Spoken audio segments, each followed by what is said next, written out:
Halo teman-teman, kembali lagi bersama saya Doni di Doni Rafael Channel. Baik, apa kabar teman-teman semuanya ya? Mohon maaf sebelumnya karena sudah lama saya belum upload video terbaru lagi.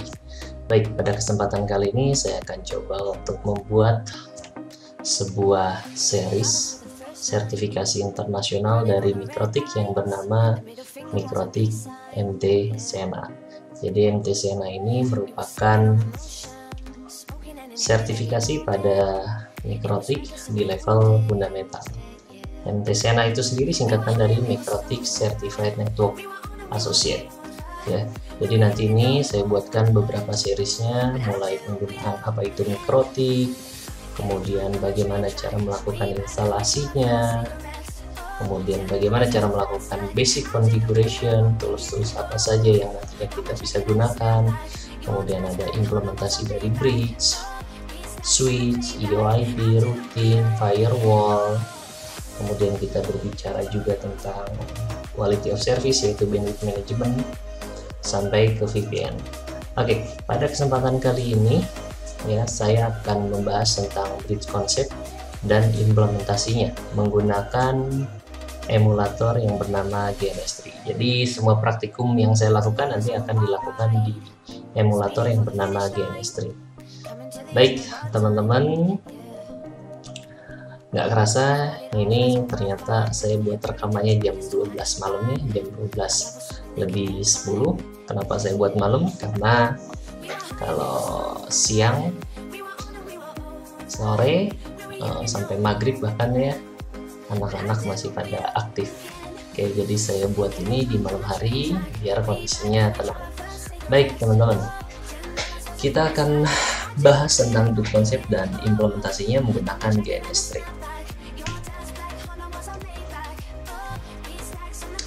Oke, sebelum kita praktikum, kita harus tahu dulu nih, apa sih perbedaan antara hub, bridge, dan switch. Terkadang kita sebagai orang yang berkecimpung di dunia infrastruktur, khususnya di jaringan komputer, terkadang kita sendiri suka masih bingung ya, suka belum yakin perbedaan antara hub, bridge, dan switch.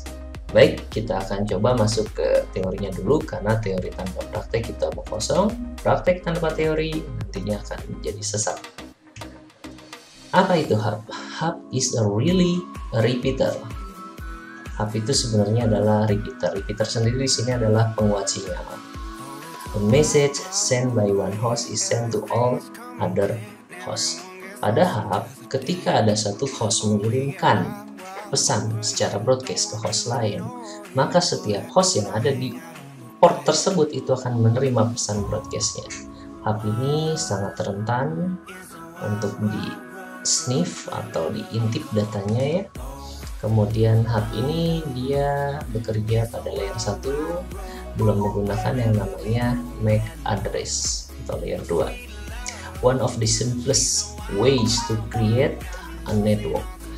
Jadi kalau teman-teman pengen membuat sebuah jaringan komputer, khususnya topologi star, hub ini menjadi perangkat yang cocok dulu tapi ya, ketika harga switch masih mahal. Oke, kita lupakan hub karena saat ini sudah tidak dipakai di tahun 2020. Oke, kemudian ada perangkat yang namanya bridge. Kalau kita lihat di gambar di sini di sebelah kiri ada bridge, ada hub, di sebelah kanan ada hub. Dihubungkan menggunakan perangkat yang namanya bridge. Bridge is more intelligent form of hub. Jadi katanya di sini bridge itu adalah hub yang pintar, bentuk dari hub yang pintar bisa dibilang ya. Packets are processed based on MAC address, hardware address inside the incoming packet ya. Jadi pengelolaan pengiriman paket atau pemrosesan pengiriman paket ini berdasarkan dari alamat fisik atau MAC address ya, tidak seperti hub. Oke. Kemudian switch. Switch ini bisa dibilang bridge juga ya, atau bridge with more than two port. Jadi katanya kalau switch ini adalah bridge yang portnya lebih dari 2. More scalable and practical. Bridge is not very useful for end computing device. Nah, bridge ini sangat bermanfaat sekali, sangat berguna sekali untuk end computing devices. Hubs cannot handle large data traffic. Kalau kita menggunakan hub, kita tidak bisa menghandle paket data atau traffic data yang jumlahnya besar. Oke, switch have ARP tables. Nah, pada switch dia memiliki yang namanya tabel ARP. Tabel ARP ini berisi informasi IP address dan MAC address. Oke, mungkin sudah ada gambarannya ya tentang perbedaan hub, bridge, dan switch. Oke, untuk interkoneksinya sendiri bagaimana? Oke, kita lihat di sini. Di sini ada koneksi internet dengan alamat IP 203.120.30.150/29. Oke, kemudian di sini ada PC dengan alamat 192.181.1, yang di sini ada 2.1, yang di sini 3.1, yang di sini ada 3.2.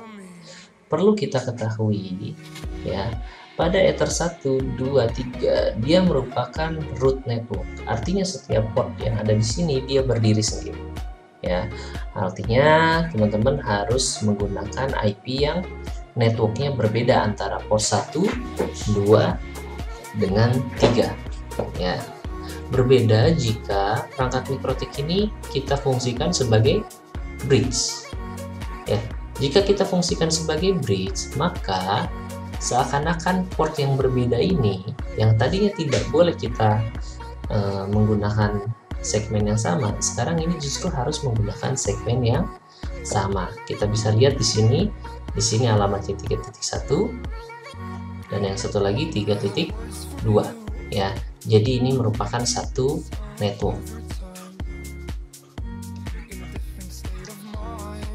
Oke, bridge atau switch concept digunakan untuk menggabungkan dua atau lebih interface yang bertipe Ethernet ke dalam sebuah broadcast domain yang sama.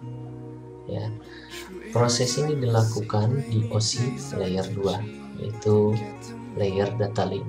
Oke, perlu dicermati di sini bahwa bridge atau switch itu digunakan untuk menggabungkan dua atau lebih interface yang tipenya Ethernet ke dalam sebuah broadcast domain yang sama. Nah, perlu teman-teman ketahui bahwa perangkat yang bisa memisahkan broadcast domain yaitu router. Ya, di sini bridge dapat melakukan ya penggabungan dua buah interface yang bertipe Ethernet ke dalam sebuah broadcast domain yang sama. Oke, bridge, apa sih bedanya bridge dengan switch? Bridge ini bekerja secara software. Kalau switch dia bekerja secara hardware. Jadi otomatis yang performance-nya jauh lebih baik adalah switch. Tapi masing-masing ada kelebihan dan kekurangan. Oke, kalau kita lihat di sini ada perbandingan antara bridge dengan switch. Jika kita lihat di fiturnya ini ada level, platform, interfaces, monitoring, firewall, dan speed. Kita ketahui bahwa bridge ini dia bekerja secara software, berbeda dengan switch yang bekerja secara hardware. Otomatis performance switch ini akan lebih unggul dibandingkan dengan bridge. Kemudian untuk platformnya, untuk bridge ini bisa dilakukan di router board ataupun di PC. Berbeda dengan switch ini hanya dapat dilakukan di router board tertentu. Nah, router boardnya biasanya memiliki switch chipset. Kemudian untuk interfacesnya, ya, bridge ini support untuk tipe interface yang bertipe Ethernet, VLAN, wireless, SFP, dan tunnel. Berbeda sama switch ini hanya support untuk Ethernet saja, ya, tergantung chipset. Kemudian untuk monitoringnya, traffic antar port ini pada bridge bisa dikontrol. Berbeda dengan switch, pada switch traffic antar port yang dalam satu switch tidak dapat dikontrol. Artinya untuk monitoring lebih unggul bridge. Kemudian untuk firewall, pada bridge sudah support firewall, pada switch tidak support firewall. Oke, kemudian untuk speednya, karena bridge menggunakan software, otomatis dia akan memanfaatkan yang namanya prosesor router ya. Jadi performance-nya akan lebih lambat dibandingkan dengan switch yang performance-nya lebih cepat. Oke, baik teman-teman, kita akan coba melakukan leg pertama. Jadi di sini saya memiliki dua buah router mikrotik ya, katakanlah yang sebelah kiri router 1, yang sebelah kanan yaitu router 2. Pada router 1, interface Ether 1, 4, dan 5 nanti kita akan bridge-kan menggunakan nama bridge 1. Kemudian di router 2 kita akan gabungkan interface Ether 1 dengan interface Ether 2 menggunakan nama bridge 1 juga, sehingga setiap komputer yang ada di sini yang satu network PC dengan alamat 1.1, 1.2, 1.3 akan bisa saling terhubung seperti itu. Baik, untuk prakteknya nanti seperti ini, teman-teman masuk ke bridge, tambahkan nama bridge-nya ya, kemudian klik OK. Yang berikutnya adalah teman-teman harus memasukkan port ya yang terdaftar pada bridge yang sudah kita buat. Karena tadi kita ingin melakukan bridging pada router 1 yaitu Ether 1, 4, dan 5, maka harus dimasukkan satu persatu. Ether 1, 4, dan 5. Baik, kita akan coba teman-teman menggunakan simulator yang sudah saya siapkan, yaitu Dynastry. Jadi buat teman-teman yang belum memiliki Dynastry, silahkan diinstalkan terlebih dahulu. Jika kesulitan untuk menggunakannya, bisa lihat video saya yang ada di sini ya. Nanti silahkan bisa dilihat tutorialnya. Oke, jadi kita akan memasukkan dua buah router ya. Katakanlah yang sebelah sini namanya router 1, yang sebelah kanan adalah router 2.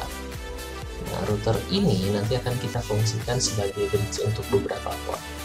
Tadi kita lihat di sini pada topologi ya. Ingat-ingat teman-teman, boleh sambil ditulis di kertas ya. Ether 1, 4, dan 5. Satu ke PC dengan alamat 1.1, 4 ke 1.2, 5 ini untuk terhubung ke Ether 1 di router 2. Oke, kita coba buat yang router 1 dulu. Oke, saya tidak menggunakan switch, saya menggunakan PC langsung. Oke, jadi PC 1, PC 2, dan PC 3 yang ada di seberang. Oke, kita akan hubungkan menggunakan kabel Ether 1 ke sini, Ether 4 ke sini, PC 2, Ether 5-nya ke router 1 ke PC 1. Oke, kalau teman-teman bingung kenapa ini nggak muncul letternya, ya kita bisa munculkan di menu view, lalu pilih show or hide interface labels. Oke, baik, nanti akan keluar nih nama interface-nya biar kita tidak bingung. Oke, ini sudah muncul ya. Kemudian yang terakhir saya hubungkan Ether berapa ya? Oke, saya lupa, Ether 2. Oke, Ether 2 dihubungkan dari router 2 ke PC 3. Oke, kemudian kita jalankan.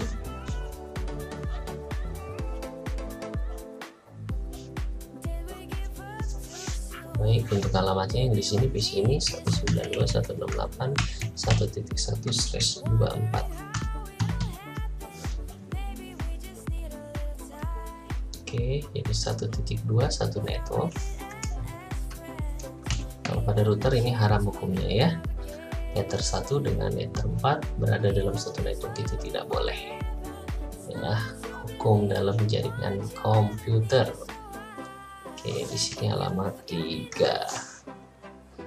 Baik teman-teman, ini agar tidak berantakan saya menggunakan snap to grid agar topologi kita menjadi rapi. Oke, ya seperti ini kalau kita menggunakan snap to grid, nah jadi rata. Oke, baik ya. Oke, kita pasangkan IP di PC 1 konsol. Baik, untuk memasangkan IP pada virtual PCs atau VPCS itu perintahnya menggunakan IP diikuti dengan IP-nya 1.1/24. Baik, kemudian kita akan lakukan pemasangan IP di PC 2 dan di PC 3 ya. PC 2 kita pasangkan IP, yaitu IP 192.168.1.2/24, enter. Kemudian di PC 3 IP 192.168.1.3/24, enter. Nah, kita akan melakukan percobaan melakukan ping dari PC 1 ke PC 2. Ini harusnya berhasil karena memang dia berada dalam satu router ya, berada dalam satu router. Kita coba 168.1.1 ke diri sendiri, oke. Kemudian ke 1.2. Dan kenapa tidak berhasil? Oke, ingat teman-teman, setiap port pada router dia merupakan root network, artinya antar interface tidak boleh berada dalam satu network. Agar Ether 1 dengan Ether 4 bisa saling terhubung dengan network yang sama, kita harus melakukan bridging antara Ether 1 dengan Ether 4. Paham ya bedanya ya? Oke. Apalagi ke PC 3 ini nggak akan mungkin terjadi ya. Oke, sekarang kita akan coba konfigurasikan bridge pada router 1 ya teman-teman. Agar memudahkan kita untuk melakukan konfigurasi, kita bisa memanfaatkan yang namanya Winbox. Nah, agar kita bisa melakukan Winbox ke router 1 dan router 2, maka kita harus siasati seperti ini. Kita pasangkan Ether switch di sini, lalu kita hubungkan interface yang sudah kita buat tadi. Oke, seperti apa langkahnya? Yang pertama, kita hubungkan tadi Ether 5 ke switch, lalu di sini Ether 1. Oke, kemudian jika sudah, ini saya tarik ke kanan terlebih dahulu biar rapi. Kita tambahkan yang namanya cloud. Oke, pada cloud ini dia memiliki dua buah interface. Ya, yang pertama adalah interface untuk terhubung ke host, yang kedua ETH1. Ada ETH0 dan ETH1. ETH0 untuk terhubung ke host dan ETH1 untuk terhubung ke internet, yaitu untuk NAT. Jadi agar kita bisa melakukan remote, kita menggunakan ETH1, hubungkan ke switch yang masih merah. Lalu kita buka, lalu kita refresh. Nah, maka akan muncul router MikroTik kita. Nah, kita kan bingung nih, yang mana router 1, yang mana router 2. Kita bisa lihat teman-teman untuk MAC address-nya. Oke, yang ini ada A200, di sini 7604. Kita bisa arahkan ke sini. Ini kan ke switch terhubung ke Ether 5. Kita lihat Ether 5. Ether 5 ya, connected to switch 1 on port Ethernet 0. MAC address-nya 7604. Kita cari yang 7004. Oke, berarti ini R1. Kita masuk ke sini. Kemudian apa yang harus kita lakukan pertama kali? Kita rubah nama routernya, yaitu sistem, dengan masuk menu sistem identity. Kita beri nama R1. Kemudian jika sudah, kita masuk lagi. R1 sudah berubah, masuk ke R2. Oke, di sini ada R1 dan di sini ada router 2. Sistem identity R2. Baik, langkah pertama yang harus kita lakukan adalah kita akan melakukan setting bridge pada router 1, yaitu kita akan melakukan bridge Ether 1, 4, dan 5. Caranya mudah, sangat sederhana. Masuk ke menu bridge, kemudian buat bridge-nya namanya bebas. Saya di sini menggunakan bridge 1, lalu oke. Lalu kita buat yang namanya port. Oke, perlu kita perhatikan di sini ada yang namanya host. awalnya host ini masih kosong. Ketika kita buat bridge, maka akan muncul di sini yang namanya bridge 1. Oke, apa yang terjadi ketika kita melakukan penambahan port? Ya, itu ether 1, ether 4, dan ether 5. Oke. Apa yang terjadi atau apa yang berubah pada menu host? Oke, kita terputus, lalu terhubung kembali, maka akan muncul beberapa MAC address di sini ya, yang dinamis. Oke, ada interface berapa saja? Dan tentunya yang sudah kita bridgekan tadi ya. Oke, karena ini sudah kita lakukan ya, maka tadi kita melakukan pengujian PC1 ngeping PC2 tidak bisa ya. Oke, nah yang ini. Nah, apa yang terjadi setelah kita lakukan bridge? Kita coba ping ke PC2. Yang terjadi adalah replay, teman-teman ya. Artinya ini sudah berada dalam satu network yang sama, bridge-nya sudah berhasil. Tapi kita belum bisa melakukan ngeping ke PC3. Karena apa? Karena pada router 2 belum dilakukan yang namanya konfigurasi bridge ya, betul sekali. Jadi pada router 2 kita harus melakukan bridging. Apa saja, Ethernet mana saja yang harus di bridge? Good. Oke, ether 1 dan ether 2. Bridge, tambahkan, lalu portnya juga ditambahkan. Ether 1 dan ether 2. Oke, kita perhatikan di sini ya, akan bertambah ether 1 dan ether 2. Oke, baik. Setelah ini apa yang perlu kita lakukan? Tidak ada. Yang perlu kita lakukan ya, kita coba cek saja ngeping dari sini ke PC 3. Jika bridge-nya sudah berhasil dibentuk, maka ketika kita ngeping ke PC 3 itu pasti akan replay. Oke, sesederhana itu ya. Silakan teman-teman boleh mencobanya ya menggunakan GNS3. Baik, saya akan lanjutkan ke materi berikutnya. Oke, ini yang kita lakukan tadi ya. Nah, untuk pengujiannya teman-teman bisa melakukan pengujian, coba set IP laptop sesuai dengan topologi yang sudah saya berikan tadi, tes ping. Jika belum replay, artinya konfigurasi yang dilakukan oleh teman-teman belum berhasil. Lalu coba amati servis yang semula dijalankan di ether 1. Misalkan teman-teman coba buat DHCP server, ada interface yang sudah di-bridgekan. Apakah bisa atau tidak? Silakan dicoba ya. Oke. Kemudian amati di tabel neighbor dan bridge host yang tadi. Terjadi perubahan apa aja sih di sana? Ya. Kemudian jika teman-teman ingin melakukan tes file sharing antar laptop, amati CPU load pada router. Ya, CPU load ini kita bisa lihat di menu sini teman-teman. System resources. Ya, di sini ada CPU load-nya. Nah, karena ini tidak terjadi pertukaran data, maka si CPU tidak melakukan proses ya, menjadi 0%. Oke. Nah, idealnya sih kita melakukan pengujian pada router yang asli, jadi biar terlihat perbedaannya. Oke, nah apa saja yang perlu diperhatikan ketika kita melakukan setting bridge ya, atau menjadikan router ini menjadi mode bridge? Yang pertama, service yang ada di slave port ini harus dipasangkan ke interface bridge agar berjalan normal.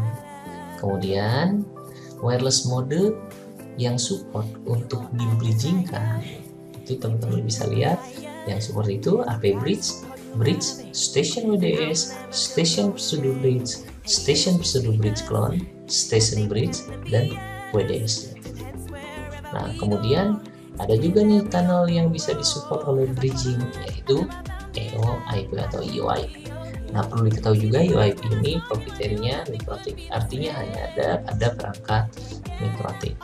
Kemudian MAC interface bridge akan mengacu ke interface slave yang pertama kali berjalan atau running. Gunakan bridge host untuk memapping MAC perangkat lain di tiap bridge port.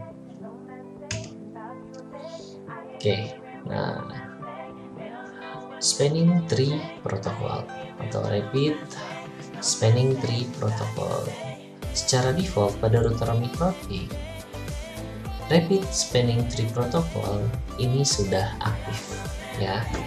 Untuk apa fungsinya? Berfungsi untuk mencegah terjadinya yang namanya bridge loop. Untuk memastikan kita bisa masuk ke menu bridge, nanti di sini ada yang namanya STP. Coba dicek. Pastikan option button SFTP sudah terchecklist. Nah, bridge firewall. Tadi teman-teman sudah lihat perbandingan antara bridge dengan switch. Switch ini tidak bisa difungsikan untuk firewall-nya. Berbeda dengan bridge filter dan NAT bisa kita gunakan untuk melakukan firewall antar port yang masih berada dalam satu bridge.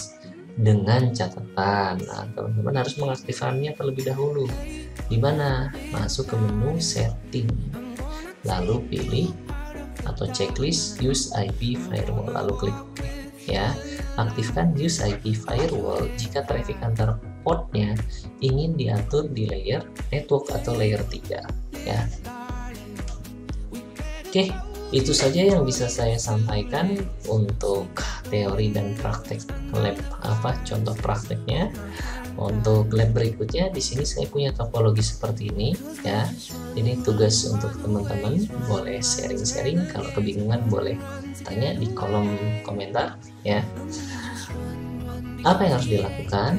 Teman-teman silahkan buat topologi seperti di atas. Lalu konfigurasikan bridge mode agar seluruh PC dari 10.1 sampai 10.4 ini bisa saling terhubung. Jelas ya? Paham ya? Oke, good. Selamat mengerjakan. Cukup sekian untuk tutorial kali ini. Sampai jumpa di tutorial microtik series berikutnya. Bye-bye. Assalamualaikum warahmatullahi wabarakatuh. Terima kasih.